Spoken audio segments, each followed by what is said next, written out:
So far in this journey, I've completely ignored the vast majority of the English people, the peasants. Throughout these long centuries, they were effectively powerless.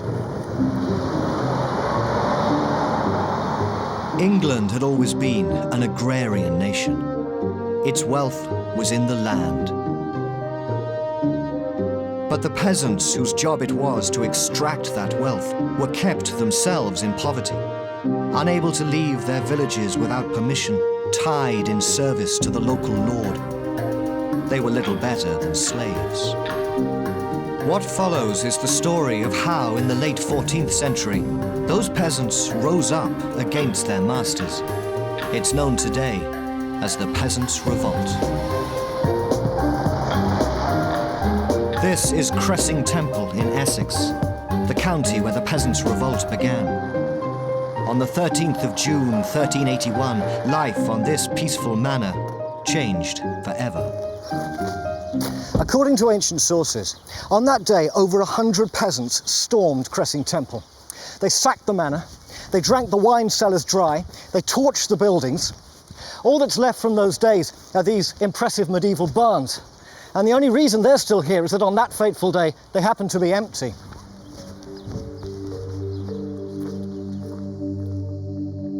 These were tithe barns, where peasants came to pay taxes to the local lord.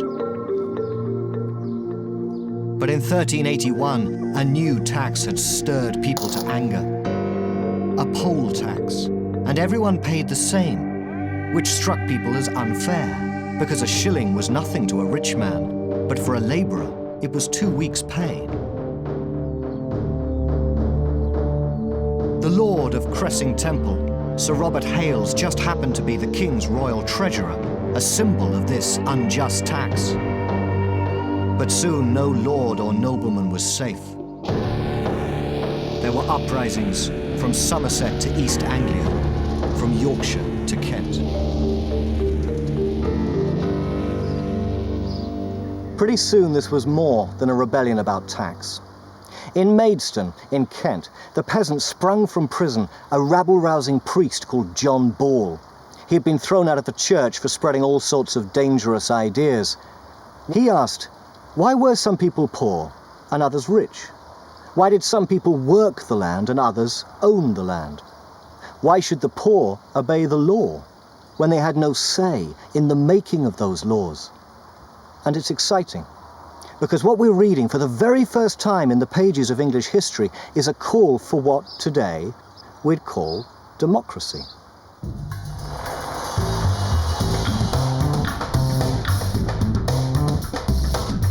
Why, in the late 14th century, did the peasants for the first time question their own powerlessness?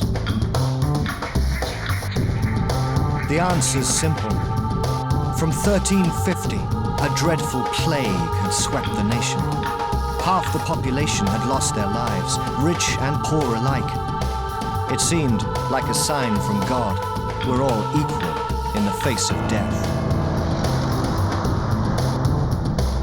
But also, with the population halved, there were fewer peasants to work the rich men's lands, which meant those that survived could demand a better wage.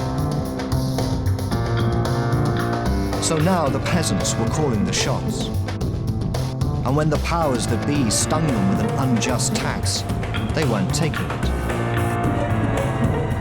The peasants from Cressing Temple joined a rebel army marching on London. 50,000 strong, they camped south of the River Thames. And there, they waited for the king to respond to their demands. The king at the time, Richard II, was just a boy. He was only 14 years old.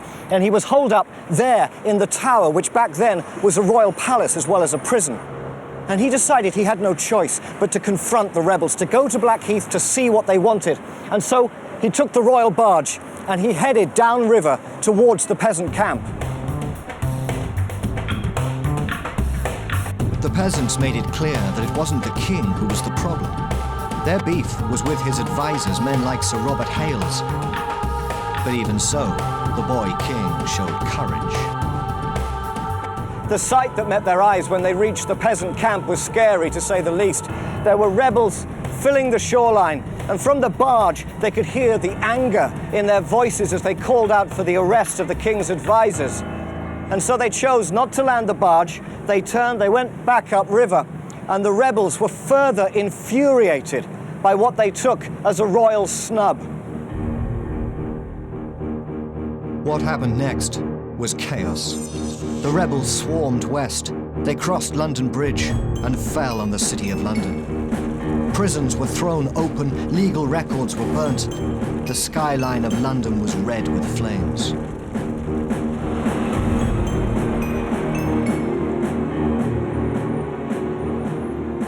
The tower was meant to be impregnable, but they broke in. Richard wasn't there, but Sir Robert Hales was, and the Archbishop of Canterbury, a man called Sudbury, and they dragged them out, and the crowd executed them both. Apparently they weren't very good at it. It took 8 blows of the axe to chop off Sudbury's head, and then they took the heads and they stuck them on spikes and displayed them on London Bridge, the traditional fate of traitors.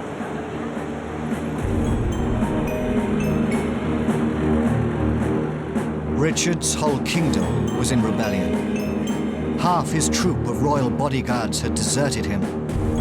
And yet, once again, he set out to face the rebels. The final confrontation took place at Smithfield, on the site of the modern meat market.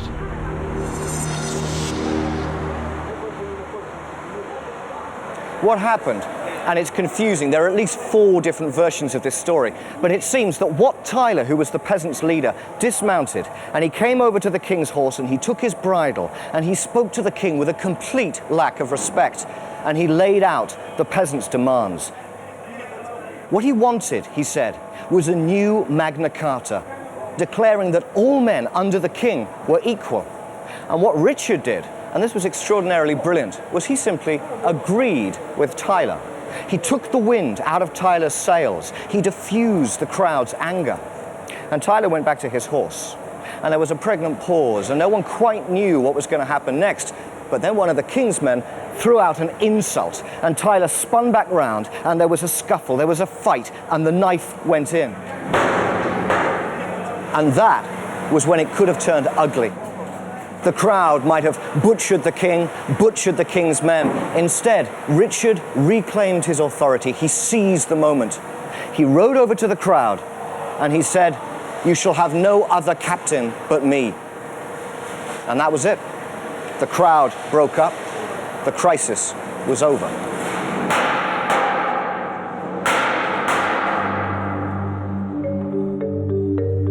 Of course, Richard never did keep his promises. There was to be no Magna Carta for the common people. Instead, he gave orders that the leaders of the rebellion should be caught and strung up on gibbets.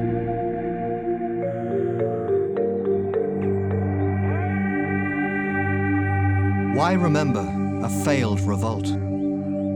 Because in the language of men like John Ball, you glimpse for the first time a dream of democracy, of equality. For that dream to become a reality would take another 500 years.